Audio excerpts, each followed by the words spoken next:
Makhluk mitos itu kan makhluk yang keberadaannya masih tanda tanya ya. Sebagian besar percaya itu ada, sebagian besar percaya itu hal imajinatif. Nah, karena masih belum bisa dipercaya dan dibuktikan keberadaannya, makanya dibilang mitos. Ya kayak cita-citamu yang ingin jadi sukses dan menguasai dunia di usia muda itu loh, mitos. Di dalam Islam juga sama. Ada beberapa makhluk yang disebutkan baik di hadis maupun Al-Quran. Juga dari kisah-kisah yang terkait atas suatu kaum yang dibinasakan. Tapi, keberadaannya belum bisa dibuktikan, peninggalannya belum ditemukan, dan eksistensinya masih misterius. Hal ini berbeda dengan hewan yang telah punah. Mamut misalnya. Dedengkot gajah ini belum pernah ada orang sekarang yang lihatnya. Tetapi peninggalannya ada, gading dan kerangkanya ditemukan, dan fosilnya dijadikan bahan penelitian. Mereka pernah ada, mengisi kehidupan dunia, lalu punah oleh masa. Bukan mitos, beda loh ya antara punah dan mitos. Nah, makhluk-makhluk misterius berikut di dalam Islam dikatakan ada, atau bahkan belum dimunculkan oleh Yang Maha Kuasa. Namun, belum ada satu manusia pun yang diizinkan untuk ketemuan, kenalan, terus dibuat nyaman, lalu ditinggalkan. Ya, mirip kisahmu itu kan? Ya udah, di video ini kita akan membahas tentang 6 mythical zoa dalam Islam.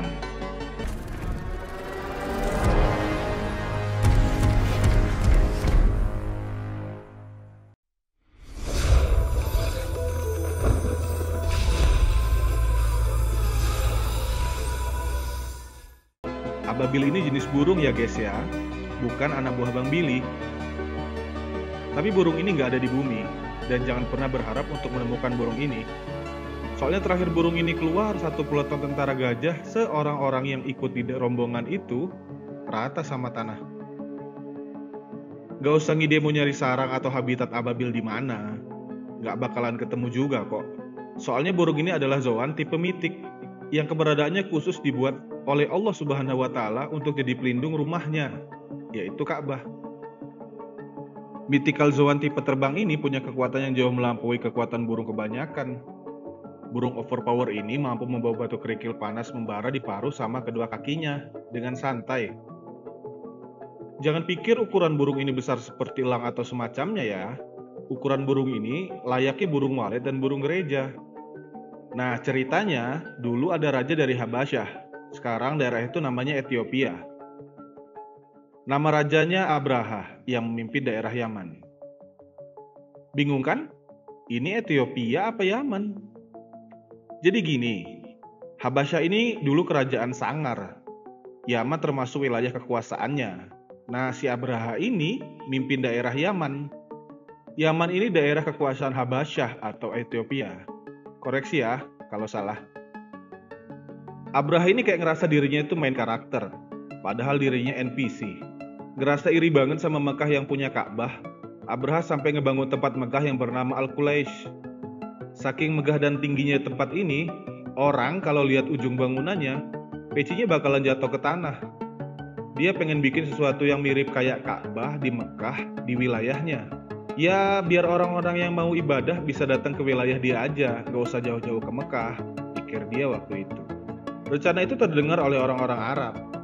Salah seorang suku Kinanah yang tersinggung kemudian menyelinap masuk bangunan itu dan ngebuang kotoran. Yaman gempar waktu itu, ngerasa kayak bangunan elit mereka dilecehkan. Selidik punya selidik, Abraham mendapatkan informasi bahwa pelakunya adalah simpatisan Ka'bah, yaitu dari suku Kinanah. Abraham baper, emosi, dan ngidelah dia untuk menyerang dan ngehancurin Ka'bah. Nah, pada waktu itu, kuncen Ka'bah masih kakeknya Nabi Muhammad, yaitu Abdul Muthalib. Terus pas Ka'bah mau diserang, kakek Nabi bukan mengkhawatirkan Ka'bah, tapi malah mengkhawatirkan onta-ontanya. Simpelnya gini kata kakek Nabi, onta-onta itu milikku, aku akan melindunginya, sedangkan Ka'bah itu punya Allah, biar Allah yang melindunginya. Dan beneran aja dong, di hari H penyerangan, datang dari arah laut sekelompok burung ababil buat ngehancurin full squad gajah Afrika yang dibawa Abraha. Batu-batu kerikil panas yang dibawanya dijatuhin dari atas sambil lewat. Dan pasukan itu rata. Gajah Afrika segede itu lewat. Keadaan pasukannya udah kayak daun yang habis dimakan ulet, bolong-bolong itu pasukan. Nah, mythical zoan tipe ababil ini disebutkan dalam Al-Quran oleh Allah Subhanahu wa Ta'ala di surat Al-Fil. Surat Al-Fil itu surat ke-105 ya guys ya.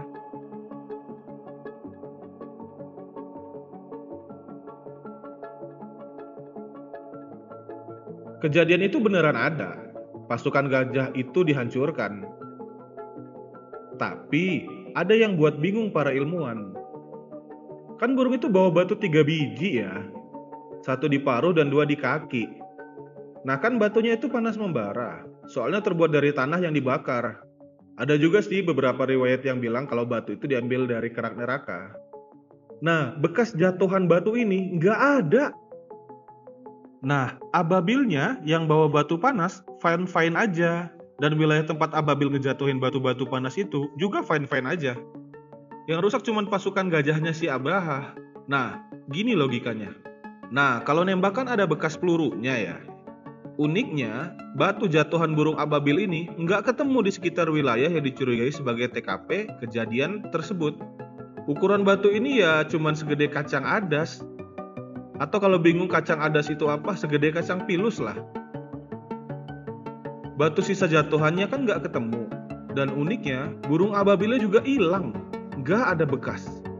Ababil ini muncul sebentar, barbarin pasukan gajah, terus tiba-tiba hilang.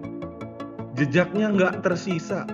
Bisa dibilang, ababil itu udah kayak teman lamamu yang tiba-tiba muncul, nanyain kabar, minjem duit, terus abis itu ngilang.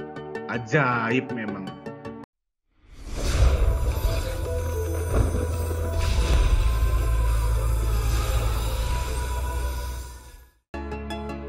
Yang kedua, Al-Jassasah. Kalian tahu Dajjal? Nah, Al-Jassasah ini merupakan mythical zoan tipe observer yang punya tugas mengintai. Ya, semacam intelnya Dajjal lah ya. Kalau kata Imam Al-Qurtubi di kitab tafsirnya, secara bahasa Al-Jassasah bermakna mata-mata. Ya, simpelnya bisa kita bilang kalau Al-Jassasah ini intelijen atau intel. Dinamakan demikian ya karena emang kerjaan makhluk ini selalu ngintai dunia dan hasil intaiannya dilaporkan langsung ke komandannya, Dajjal.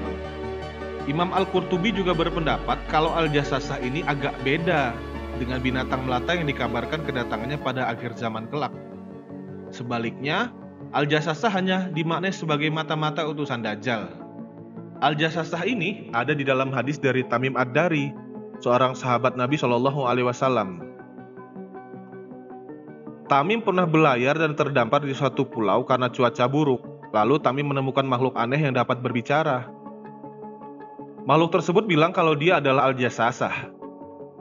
Tamim menuturkan kalau bentuk dari Al-Jassasah ini memiliki bulu dan rambut lebat di sekujur tubuhnya yang berwarna putih kecoklatan.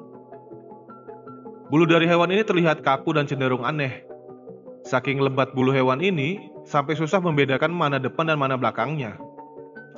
Ketika bertemu Tamim, hewan berbulu yang dapat bicara ini meminta Tamim dan kawan-kawan pergi ke suatu bangunan di pulau tersebut untuk menemui seseorang. Kemudian Tamim beserta rombongan mengikuti apa yang dikatakan hewan tersebut. Nah, kelihatanlah sosok yang sedang dibelenggu pakai rantai. Sosok tersebut merupakan sosok yang besar dan kekar, dirantai di kedua tangan dan kedua kakinya, beserta leher-lehernya juga dirantai. Nah, sosok tersebut menanyakan beberapa pertanyaan terkait keadaan dunia di luar pulau kepada rombongan Tamim. Dan di akhir, sosok yang dirantai tersebut menyatakan bahwa ia adalah Dajjal. Dan Al-Jassasah ini sedang menjaga dan menemani Dajjal yang dikurung di pulau itu. Al-Jassasah inilah yang menemani Dajjal selama di pulau. Dan ia juga mengintai tentang keadaan dunia lalu memberitahukannya tentang hal tersebut kepada Dajjal.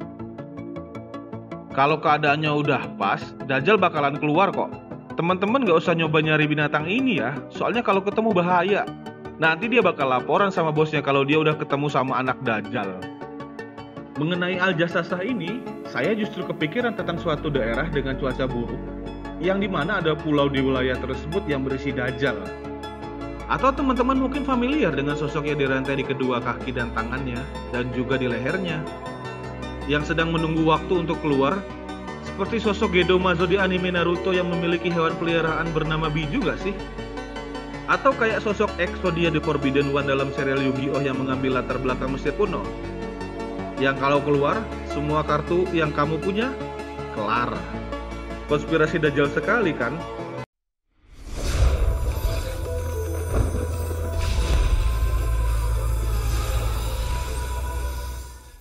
Yang ketiga yaitu Dabbah. Dabbah atau nama panjangnya Dabbatul Ard secara harfiah berarti hewan melata yang keluar dari dalam perut bumi. Sebagai salah satu tanda datangnya hari kiamat adalah keluarnya makhluk bernama Dabbah ini ke permukaan. Makhluk aneh ini juga bisa bicara layaknya manusia. Dan nanti ketika keluar, mungkin makhluk ini bisa teman-teman jadikan teman ngobrol, curhat, dan ngopi bareng. Itu bagi yang frekuensi ya guys. Dabbah ini ada di dalam Al-Quran, surat An-Naml ayat ke-82.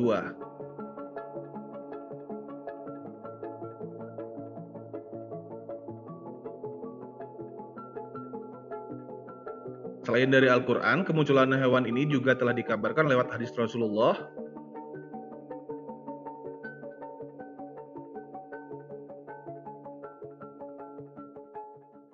Pendapat paling populer menjelaskan bahwa Dabbah adalah sejenis hewan melata. Hewan melata merujuk pada kelompok reptil. Reptil-reptil meliputi ular, kadal, buaya, iguana, dan hewan-hewan lainnya. Namun, berdasarkan penjelasan para ulama ahli tafsir, binatang yang kelak muncul mendekati hari kiamat ini tidak seperti jenis reptil yang selama ini kita kenal. Pokoknya bentuknya aneh aja. Nah, kalau mungkin teman-teman pernah melihat hewan yang aneh, bisa jadi itu Dabbah. Ibnu Zubair menyebutkan sejumlah ciri-ciri Dabbah. Di antaranya, kepalanya seperti kepala manusia, matanya seperti mata babi, telinganya seperti telinga gajah, tanduknya seperti tanduk rusa jantan, lehernya seperti leher burung unta, dadanya seperti dada singa, warna kulitnya seperti warna kulit harimau, panggulnya seperti panggul kucing, ekornya seperti ekor biri-biri jantan, dan kakinya seperti kaki unta. Sementara itu, Ibnu Abbas dalam bukunya Tanda Kiamat Besar mengatakan bahwa Dabbah ini memiliki rupa dengan rincian.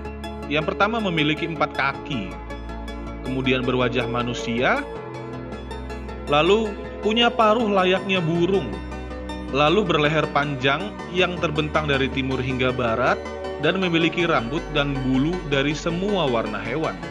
Selain ciri-ciri fisik yang tidak biasa, Dabbah juga disebut memiliki ukuran tubuh yang sangat besar. Masih dari penjabaran Ibnu Zubair, beliau mengatakan bahwa Dabbah memiliki tubuh yang sangat besar. Dikatakan, semasa ia keluar dari sarangnya dengan kecepatan seperti seekor kuda yang berlari setelah 3 hari, Dabbatul Ard bisa mengeluarkan 1/3 badannya.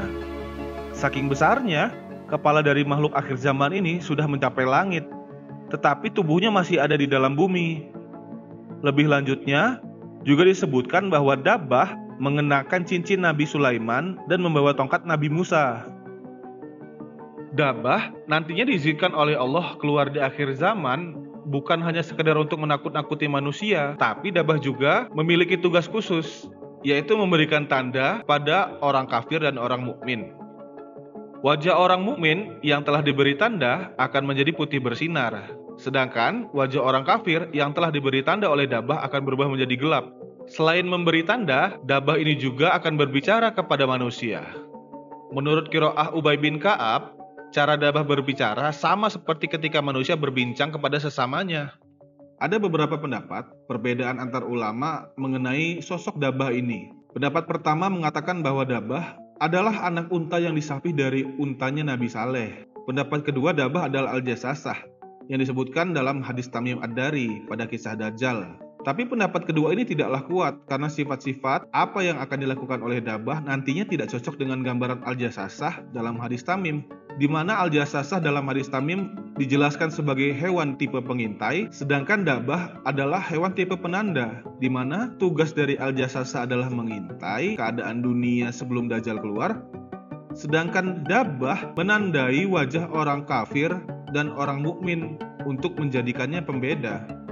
Pendapat ketiga, Dabah adalah ular yang mengawasi dinding Ka'bah yang disambar oleh elang ketika orang-orang Quraisy hendak membangun Ka'bah. Pendapat ketiga ini dinisbatkan oleh Imam Al-Qurtubi kepada Ibnu Abbas, tapi beliau tidak menyebutkan sumbernya dari mana.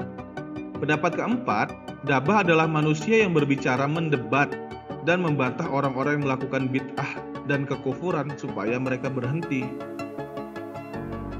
Pendapat terakhir yaitu yang kelima, Dabah adalah semacam bakteri yang berbahaya yang akan membuat manusia menderita. Bakteri tersebut bisa melukai, bahkan bisa membunuh manusia. Hal tersebut merupakan pendapat dari Abu Ubaid dalam komentarnya terhadap kitab Al-Bidayah wa Nihayah karya Imam Ibnu Katsir.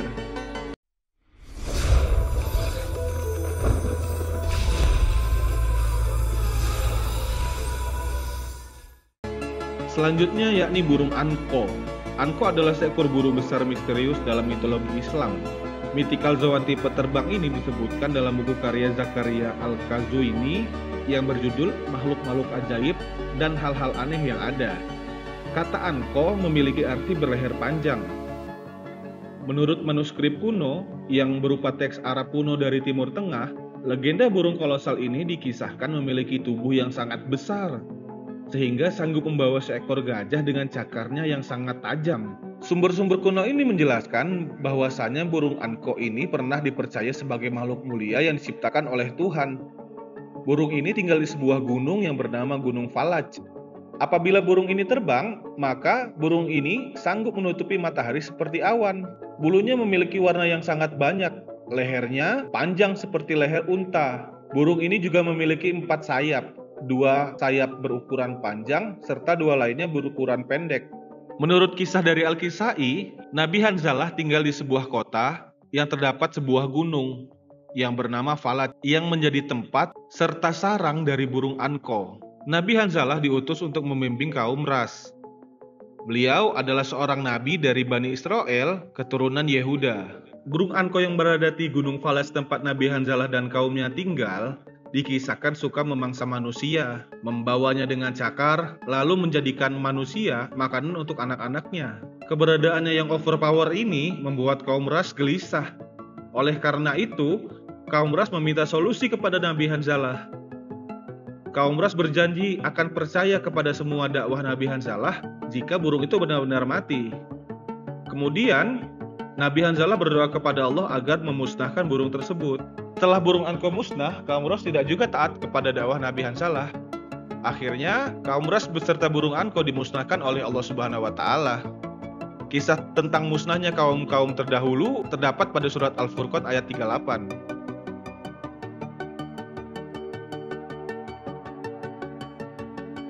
Kaum ras juga dimusnahkan bersamaan dengan kaum Ad dan kaum Samud dalam ayat tersebut.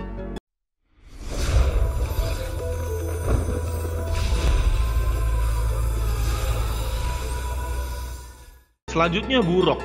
Tahu kan kalau Nabi Muhammad waktu mendapatkan perintah sholat berjalan dari Masjidil Haram ke Masjidil Aqsa, kemudian dari Masjidil Aqsa naik ke Sidratul Muntaha menggunakan buruk. Nah, buruk ini merupakan kendaraan Rasul saat melakukan perjalanan Isra Mi'raj. Jika dilihat dari hadis, sebagaimana Rasul menjelaskan, buruk adalah hewan yang memiliki kecepatan yang sangat tinggi dalam sekali melangkah. Jadi buruk ini masuk ke mythical zoan tipe cahaya ya guys ya. Dari Anas bin Malik, Rasulullah SAW bersabda mengenai ciri-ciri buruk ini. Beliau mengatakan bahwasanya aku diberikan buruk. Ia merupakan hewan tunggangan yang berwarna putih, lebih besar dari keledai tapi lebih kecil dari kuda, yang mana satu tanduknya berada di pucuk kepalanya. Buruk yang memiliki kecepatan yang luar biasa ini memungkinkan Rasulullah SAW menempuh perjalanan jauh hingga ke langit ketujuh dan kemudian kembali lagi ke bumi hanya dalam waktu 1 malam saja. Kalian pasti pernah naik kendaraan dengan kecepatan 100 km per jam kan? Gimana rasanya pas wajah kalian ketiup angin? Mantap kan?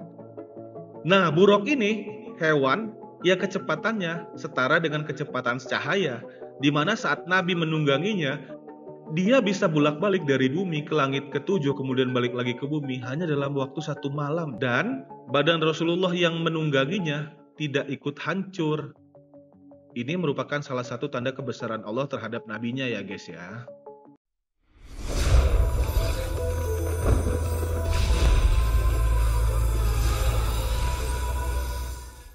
Nun ini merupakan mythical zoan tipe ikan ya guys ya. Ikan yang satu ini kerap dikaitkan dengan kisah Nabi Yunus alaihissalam. Ikan Nun ini melahap Nabi Yunus ketika Nabi Yunus meninggalkan kaumnya yang pada waktu itu membangkang dan mendebatinya sebagai nabi. Ketika terjadi pembangkangan oleh kaumnya tersebut, Yunus lari dari kaumnya dan menumpang pada sebuah kapal. Ketika di kapal, terjadi badai besar.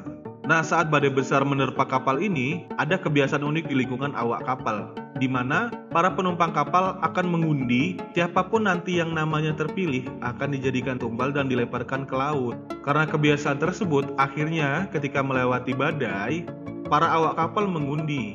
Dan nama Yunus selalu keluar dalam 3 kali undian tersebut. Mau nggak mau, Yunus lah yang dilempar ke laut. Ketika Nabi Yunus alaihissalam dilemparkan ke laut, tiba-tiba ada ikan besar yang menyambarnya.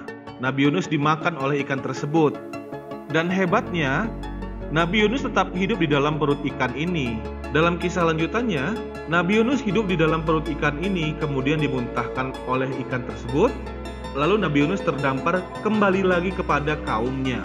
Hal ini menandakan bahwa Nun, ikan yang memakan Nabi Yunus alaihissalam, mempunyai ukuran yang sangat besar, atau minimal mempunyai rahang yang sangat besar, sehingga ketika Nabi Yunus ditelan, Nabi Yunus tidak terluka atau terpunyah saat melewati mulut ikan. Konon, kabarnya sampai hari ini, ikan Nun ini masih hidup dan akan terus hidup sampai hari kiamat kelak. Tetapi tidak ada yang tahu persis seperti apa wujud dari ikan Nun yang sudah menelan Nabi Yunus ini. Ikan Nun sering digambarkan bentuknya seperti ikan paus, karena ikan paus dipercaya sebagai ikan paling besar yang ada di dunia saat ini. Tetapi sebagian orang juga mengatakan kalau ikan Nun bukanlah ikan paus, karena ikan paus bukanlah ikan melainkan mamalia. Orang-orang sering keliru membedakan antara mana ikan dan mana mamalia, dan mereka beranggapan kalau ikan Nun adalah jenis ikan lain yang sengaja diciptakan oleh Subhanahu wa Ta'ala untuk menguji Nabi Yunus, layaknya burung ababil yang diciptakan untuk menghancurkan pasukan gajah. Kisah mengenai ikan Nun dan Nabi Yunus ini dapat teman-teman temukan di Quran Surat As-Saffat ayat ke-139 dan 145. Dan dari keenam mythical zoan tersebut, hanya Allah Subhanahu wa Ta'ala yang mengetahui tentang kebenarannya. Wallahu alam bishawab.